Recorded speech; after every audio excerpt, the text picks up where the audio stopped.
علیکم to all, دس از ثنا احمد۔ امید ہے سب لوگ خیریت سے ہوں گے۔ الحمدللہ آپ لوگ کی دعاؤں سے میں بھی خیریت کے ساتھ ہوں اور ایک اور ڈیلی بلاگ کے ساتھ حاضر ہوں۔ جے ناظرین و حاضرین، آج کا جو بلاگ ہے وہ ہے حضرت ابراہیم علیہ السلام کے لاڈلے بیٹے حضرت اسماعیل علیہ السلام کی قربانی کا بلاگ۔ جی ہاں، کس طریقے سے حضرت ابراہیم علیہ السلام کو خواب میں بشارت ہوئی اور کس طریقے سے ان کے بیٹے نے ان کا حکم بجا لایا، وہ میں آج آپ کے سامنے پیش کروں گی۔ چھوٹا سا واقعہ ہے، آپ اس بلاگ کو ضرور دیکھیے گا، مس نہیں کیجیے گا، کیونکہ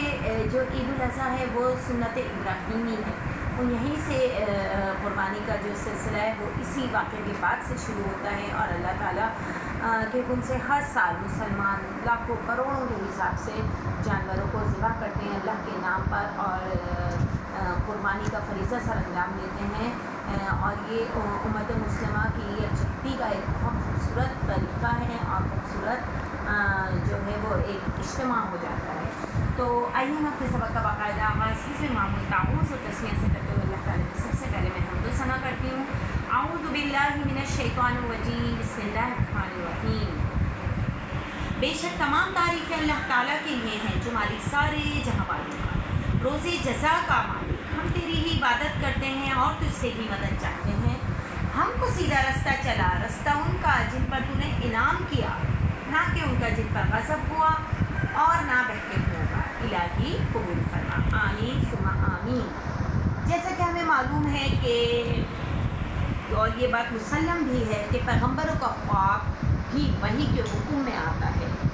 بخاری شریف کی حدیث ہے، آپ کو اللہ نے خواب میں دکھایا کہ اور حکم دیا کہ اپنے فرزند کو اللہ کے لیے ذبح کر دو۔ آپ نے یہ سارا معاملہ اپنے بیٹے کے سامنے پیش کر دیا اور یوں پیش کیا، بیٹا میں خواب میں دیکھتا ہوں گویا میں تمہیں ذبح کر رہا ہوں، تو تم سوچو تمہارا کیا خیال ہے۔ سورۃ الصافات کی 102 آیت نمبر ہے، اس کا ترجمہ ہے یہ۔ سعادت مند بیٹا فوراً سمجھ گیا یہ تو وحی الہی ہے جس کے پیچھے ہٹنے کی کوئی گنجائش نہیں۔ چنانچہ عرض کی، ابا جو آپ کو حکم ہوا ہے وہی کیجیے، اللہ نے چاہا تو آپ مجھے صابرین میں سے پائیں گے۔ اور کہا، ابا اگر یہ کام کرنا ہے تو مجھے رسیوں سے باندھ دیجیے کہ موت بڑی سخت چیز ہے۔ اللہ اکبر۔ چھری تیز کر لیجیے تاکہ میری جان نکلنے میں دیر نہ لگے، اور جب لٹانا تو اوندھا لٹانا، مجھے ڈر ہے کہ میرا چہرہ دیکھ کر آپ پر رقت نہ طاری ہو جائے اور آپ محبت کی وجہ سے اللہ کے حکم کے درمیان وہ محبت آڑے نہ آ جائے، اور مناسب سمجھنا تو میری قمیض میری والدہ کو ضرور دے دیجیے گا تاکہ ان کو وہ قمیض دیکھ کر تسلی ہو جائے۔ اس ساری گفتگو سن کر آپ نے فرمایا، بیٹا اللہ کا حکم پورا کرنے میں تم نے میری بہترین مدد کی ہے۔ سبحان اللہ۔ اور پھر آپ نے ویسا ہی کیا، چنانچہ رسیوں سے باندھا اور قمیض اتار کر پیشانی کے بل لٹا دیا اور چھری تیز کر لی۔ ادھر آسمانوں میں فرشتوں میں شور پڑ گیا۔ اللہ نے فرمایا، فرشتوں میرے بندے کو دیکھو کہ میری خلط یعنی گہری دوستی کے مستحق ہے یا نہیں۔ فرشتے بولے، اگر ان کی جگہ ہم ہوتے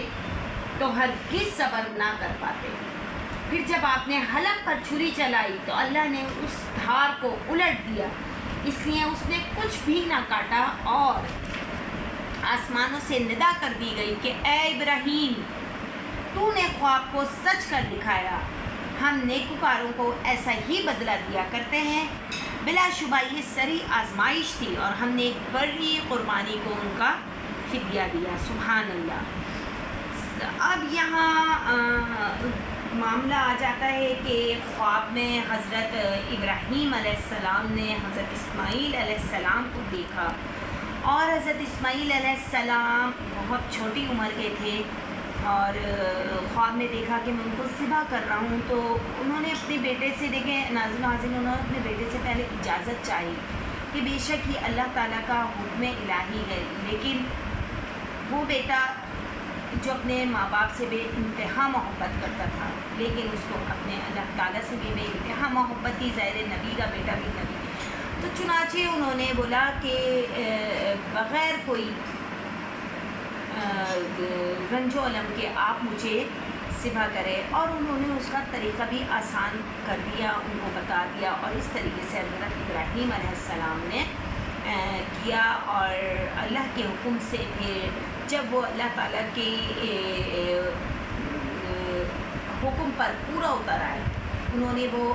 چیز پوری کر دی اللہ تعالیٰ کی، تو پھر اس کے بعد اللہ تعالیٰ نے ان کو ذبح ہونے سے بچایا اس طریقے سے کہ اسی وقت اللہ پاک نے ایک دمبا وہاں بھیج دیا۔ جی ہاں، دمبے کی قربانی سب سے پہلے جو قربانی کی روئے عرض پر وہ دمبے کی تھی، اور آج بھی دمبے کی قربانی کو بہت افضل قرار دیا جاتا ہے۔ تو پھر آپ نے اس دمبے کو ذبح کر کے سنت ابراہیمی پوری کی، اور آج تک مسلمان اور رہتی دنیا تک، جب تک یہ دنیا باقی ہے، جب تک قیامت نہیں آ جاتی، اسی طریقے سے مسلمان قربانی کا فریضہ سر انجام دیں گے۔ ناظرین و حاضرین، میں نے اپنا پچھلا بھی جو بلاگ بنایا تھا کل پرسوں کا، اس میں میں آپ کو گلشن معمار میں موجود ڈریم ورلڈ میں جو ایک جانوروں کی بہت زیادہ تعداد میں جانوروں کو خرید و فروخت کیا جاتا ہے، وہاں ایک طریقے سے چھوٹی سی منی منڈی بول سکتے ہیں لگی ہوئی ہے، تو وہاں مجھے کمنٹس بھی آئے کہ آپ نے پرائز نہیں بتائی جانوروں کی، تو انشاءاللہ تعالیٰ دوبارہ میں بہت جلد دوبارہ وہاں کا وزٹ کروں گی، اور آپ لوگوں کے خاطر وہاں جا کر میں ان لوگوں سے جو وہاں کے بیپاری ہوتے ہیں، جو وہاں بیچ رہے ہوتے ہیں، ان سے میں ضرور قیمت کا اندازہ کروں گی، کیونکہ جو باہر ملک میں لوگ بیٹھے ہوئے ہوتے ہیں نا، وہ لوگ جو گھر میں ہی بیٹھ کر اس چیز کو انجوائے کرتے ہیں اور قیمتوں کا اندازہ لگاتے ہیں، تو وہ اس طریقے سے اندازہ لگا دیتے ہیں کہ ایک جانور کی قیمت کتنی ہے اور جانور کس طرح کا ہے، مطلب کتنا بڑا جانور ہے یا چھوٹا ہے، تو قیمت کے حساب سے ان کا اندازہ ہو جاتا ہے، پھر ان کو خریدنے میں آسانی ہوتی ہے، اور وہ پھر اپنے قربانی کے جانور کو بآسانی اپنی مناسب قیمت میں جو ان کی جیب اجازت دیتی ہے اس میں خرید سکتے ہیں۔ انشاءاللہ تعالیٰ ایک اور نئے بلاگ کے ساتھ پھر دوبارہ حاضر خدمت ہوں گی۔ نہیں معلوم کہ شاید ڈریم ورلڈ میں اگین میں چلی جاؤں اور وہاں دوبارہ ایک بلاگ بنا لوں، یا پھر دیکھتے ہیں انشاءاللہ تعالیٰ دوبارہ ایک اور بلاگ کے ساتھ حاضر خدمت ہوں گی، اور جزاک اللہ فار سبسکرائبنگ می،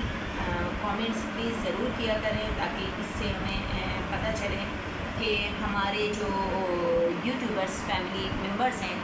وہ ان کی کیا ریکوائرمنٹس ہیں، تو قرآن کے حوالے سے، حدیث کے حوالے سے، سنت کے حوالے سے جو چیز بھی پوچھنا چاہیں آپ کامنٹ کے ذریعے کامنٹ باکس میں آپ پوچھ سکتے ہیں۔ انشاءاللہ تعالیٰ جتنی میری تک معلومات ہیں انہیں ضرور فراہم کروں گی، اور یہ آج کا بھی واقعہ قربانی کے حوالے سے ہی میں نے پیش کیا، اس کو ضرور سنیے گا اور اس کو ضرور آگے فارورڈ کیجیے گا۔ انشاءاللہ تعالیٰ کل دوبارہ ملاقات ہوتی ہے، ٹل دین اللہ حافظ، السلام علیکم ورحمۃ اللہ وبرکاتہ۔